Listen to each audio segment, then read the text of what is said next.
let's talk about periorbital dermatitis, okay? Now, a lot of times at the end of the appointment, patients will be like, hey, by the way, I have this eye skin. It's a little red here and there's little dots on it. How do I fix that? And before we just say immediately dermatology, which we will get there quickly, don't you worry. We can try one thing, really, not a few.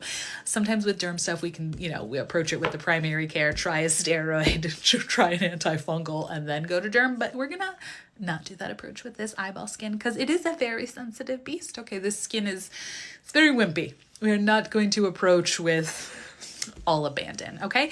However, since that skin is very, very sensitive, it's also very, very prone to be annoyed by things that come in contact with it, like serums or retinols or lotions or other things we put on our face, okay? So one of the first things I will have patients try is put a little like Vaseline or some kind of a basic emollient like barrier around your eye skin right there and under it, and then go about your face routine as normal when you're putting all your stuff on so that it doesn't like melt down into that eye skin and it's protected and keeps it off a little bit, and see if that helps. And a shocking number of times it helps a lot because we don't really think about that stuff irritating our skin. Like if it doesn't irritate, the other parts of your skin, you're like, oh, it's fine. But this skin is just like a very different beast. So that's something you could always try with people. If you're like, this looks okay, like irritated, but not like catastrophic, you could try that before sending them to derm.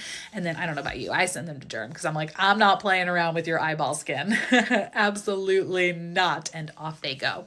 But that's how I approach that. Let me know if you have any questions or if you approach it differently. Maybe you're more bold. I've had a lot of eyeball issues, so maybe it's like a trauma response, right? That I'm like, I will not go there. A patient flung poo in my face one time and I got all sorts of cellulitis. That's a story for a different day. Have a great day. Bye.